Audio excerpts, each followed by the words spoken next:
నమస్తే. 5 రాష్ట్రాల అసెంబ్లీ ఎన్నికలు ఫలితాలు ఆయా రాష్ట్రాల్లో గొడవ పక్కన పెడితే తెలుగు రాష్ట్రాల్లో దానికి సంబంధించిన చర్చ చాలా ఎక్కువగా ఉంది. విజయం తాలూకా చర్చ తెలుగు రాష్ట్రాల్లో విస్తృతంగా ఉంది. ప్రధానంగా విజయ్‌ని, పవన్ కళ్యాణ్‌ని పోలుస్తూ విజయ్ చేసినట్టు పవన్ కళ్యాణ్ చేసుండాల్సింది. లేకపోతే విజయ్ చేసినట్టు పవన్ కళ్యాణ్ చేసుంటే ముఖ్యమంత్రి అయిపోయేవారు. విజయ్ చూడండి ఎలా రాజకీయం చేశారో, పవన్ కళ్యాణ్ ఎందుకు ఇలా చేయలేకపోయారో లాంటి చర్చ ఒక పక్క చూసాం. దాంతో పాటు ఆ ఏపీ సీఎం చంద్రబాబు తమిళనాడుకెళ్ళి క్యాంపెయిన్ చేసొచ్చారు. ఎన్‌డీఏని గెలిపించమని వచ్చారు అని క్యాంపెయిన్ చేసొచ్చారు. ఆయనెళ్లి క్యాంపెయిన్ చేసిన ప్రతి చోట ఎన్‌డీఏ అభ్యర్థులు ఓడిపోయారు. అక్కడికెళ్లి ఆయన క్యాంపెయిన్ చేసి అనవసరంగా పరువు పోగొట్టుకున్నారు లాంటి చర్చ కూడా చూస్తున్నాం. అదే సమయంలో ఆయనెళ్లి క్యాంపెయిన్ చేసొచ్చిన ఒక పార్టీ ఎన్‌డీఏ కూటమి అక్కడ మూడో స్థానానికి పరిమితం కావడం కూడా తెలుగుదేశం పార్టీకి ఫేస్ లేకుండా చేసింది ఎన్నికల ఫలితాల సందర్భంగా చర్చకు. గతంలో ఎన్‌డీఏ వేరే రాష్ట్రాల్లో విజయం సాధించిన సందర్భంగా, బీహార్‌లో విజయం సాధించిన సందర్భంగా, మహారాష్ట్రలో విజయం సాధించిన సందర్భంగా చంద్రబాబు నాయుడు ఆయన నేతృత్వంలో సంబరాలు చేయడం చూసాం. చంద్రబాబు నాయుడు ఎన్‌డీఏ నేతల కంటే ముందు ప్రెస్ కాన్ఫరెన్స్ పెట్టి ఆ విజయం పట్ల ప్రజలకు కృతజ్ఞతలు చెప్పడం కూడా చూసాం. బట్ తమిళనాడు విజయం తర్వాత తెలుగుదేశం పార్టీ కాస్త ఇబ్బందికరమైన వాతావరణంలోకి వెళ్ళింది. వేరే తెలంగాణకు వచ్చినప్పటికీ తెలంగాణలో బీఆర్ఎస్ పార్టీ విజయాన్ని తమ ఖాతాలో వేసుకునే ప్రయత్నం చేస్తుంది. విజయ్ గతంలో కేసీఆర్‌తో కలిసి కేసీఆర్ దగ్గరికి వచ్చి ఆయన ముఖ్యమంత్రిగా ఉన్న సమయంలో ఆయన కలవడం, దానికి సంబంధించిన ఫోటోలను, వీడియోలని షేర్ చేస్తుంది. మేము సింగిల్‌గా పోటీ చేశాం, విజయ్ కూడా సింగిల్‌గా పోటీ చేశాడు, బీఆర్ఎస్ విజయ్ సింగిల్‌గా పోటీ చేశారు అంటూ సోషల్ మీడియాలో ఎలివేషన్ చూస్తున్నాం. వీటన్నింటి నడుమ రేవంత్ రెడ్డి స్పెషల్‌గా అడ్వాంటేజ్ తీసుకోవడానికి సంబంధించిన అర్హతని కలిగి ఉన్న వ్యక్తిగా కనపడుతున్నారు.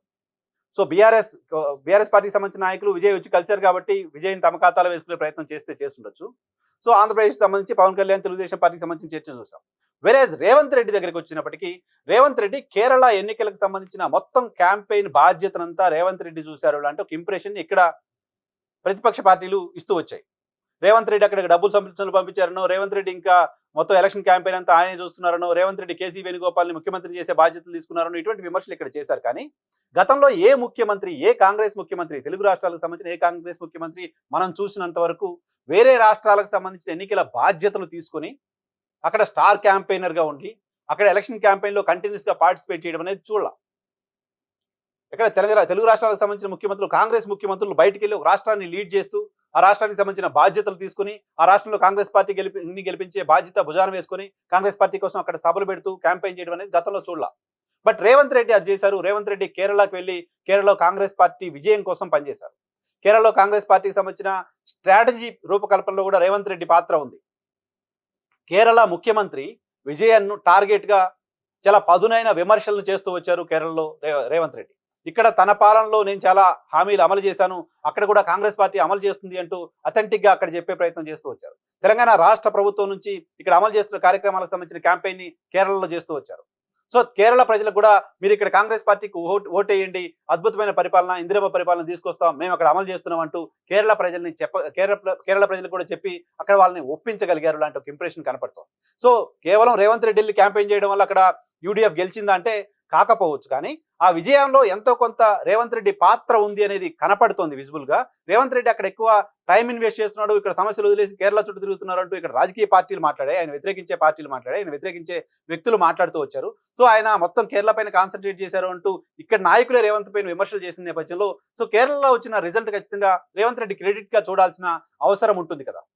కాంగ్రెస్ పార్టీ ముఖ్యమంత్రులు ఇప్పటివరకు తెలుగు రాష్ట్రాలకు సంబంధించిన ముఖ్యమంత్రులు ఎవరు లేని స్థాయిలో ఇంకో రాష్ట్రానికి సంబంధించిన బాధ్యతలు తీసుకోవడం, అక్కడ క్యాంపెయిన్ చేయడం ఒక ఎత్తు అయితే, తమిళనాడు ముఖ్యమంత్రిగా ఉన్న విజయన్ మిగతా చాలా మంది అక్కడికి వచ్చి విజయన్ సర్కార్ పైన విమర్శలు చేసినప్పటికీ మిగతా వాళ్ళ విమర్శలకి పెద్దగా ఆయన స్పందించలేదు. కానీ రేవంత్ రెడ్డి విమర్శలకు మాత్రం విజయన్ కూడా స్పందించాల్సి వచ్చింది.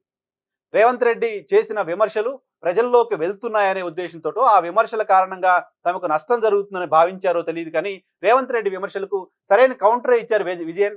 కేరళ రాష్ట్రం ఏ రకంగా ప్రగతి సాధించింది, తెలంగాణ ముఖ్యమంత్రిగా రేవంత్ రెడ్డి ఉన్నారు, తెలంగాణ సాధించిన ప్రగతి ఏంటి, కేరళ సాధించిన ప్రగతి ఏంటి అంటూ రకరకాల ఎకనామిక్స్ని తీసుకొని వచ్చి సో కేరళ ఎలా ముందుంది, తెలంగాణ ఎలా వెనకబడి ఉంది అంటూ అక్కడ ప్రజలకు చెప్పే ప్రయత్నం చేశారు. రేవంత్ మాటలు నమ్మకండి, మనమే ముందుగా ఉన్నాం, మనమే అభివృద్ధి చెందాం, తెలంగాణ కంటే మనం అభివృద్ధి చెందుతున్నాం అంటూ అక్కడ ప్రజలకు చెప్పుకునే ప్రయత్నం చేశారు. సో అక్కడ ప్రజలకు చెప్పుకునే ప్రయత్నం విజయం చేయాల్సి వచ్చింది అంటే రేవంత్ రెడ్డి వెళ్ళి చేసిన విమర్శలు, రేవంత్ రెడ్డి చేసిన క్యాంపెయిన్ అక్కడ కమ్యూనిస్ట్ పార్టీ సర్కార్ని ఇబ్బంది పెడుతుంది అని అర్థం చేసుకోవాల్సి ఉంటుంది. సో అక్కడ విజయన్ కూడా మిగతా పార్టీలకు సంబంధించిన మిగతా కూటమికి సంబంధించిన నాయకుల విమర్శల కంటే రేవంత్ రెడ్డి చేసిన విమర్శలకు ఎక్కువ అటెన్షన్ ఇవ్వడం, ఎక్కువగా స్పందించడం, దానిపైన వివరణ ఇచ్చే ప్రయత్నం కేరళ ప్రజలకు చేయటం చూసాం. అవన్నీ కూడా చూస్తే రేవంత్ రెడ్డి ఇంపాక్ట్, రేవంత్ రెడ్డికి సంబంధించిన పాత్ర, రేవంత్ రెడ్డికి సంబంధించిన స్ట్రాటజీ కేరళ ఎన్నికల్లో ఖచ్చితంగా ఉన్నట్లు కనపడుతోంది. సో కాబట్టి కాంగ్రెస్ పార్టీకి సంబంధించిన నాయకులు కేరళ విజయాన్ని రేవంత్ రెడ్డి అకౌంట్లో వేసుకుంటూ ఇక్కడ సంబరాలు చేసుకోవడం చూస్తున్నాం. రేవంత్ రెడ్డి వల్ల, రేవంత్ రెడ్డి ద్వారా కేరళలో విజయం సాధించగలమని చెప్పుకునే పరిస్థితి కూడా కొంతమంది కాంగ్రెస్ పార్టీకి సంబంధించిన నాయకులు ఇక్కడ చేస్తున్నారు. తప్పు పట్టాల్సిన అవసరం ఏమాత్రం లేదు. కాంగ్రెస్ పార్టీ కేంద్రంలో అధికారంలో లేదు కాబట్టి కాంగ్రెస్ పార్టీకి సంబంధించిన కాంగ్రెస్ పార్టీకి సంబంధించిన ముఖ్య నేత రాహుల్ గాంధీకి అత్యంత సన్నిహితంగా ఉన్న రేవంత్ రెడ్డి కేరళ బాధ్యతలను చూడడం, అక్కడ కాంగ్రెస్ పార్టీ గెలవడం ఖచ్చితంగా రేవంత్ కి తెలంగాణలో అడ్వాంటేజ్ గా చూడాల్సి ఉంటుంది రాజకీయంగా. రేవంత్ రెడ్డిని తీసేస్తారు, రేవంత్ రెడ్డి పని అయిపోయింది, ఇటువంటి క్యాంపెయిన్ ఆయన ముఖ్యమంత్రి అయిన మొదట్లో చూసాం.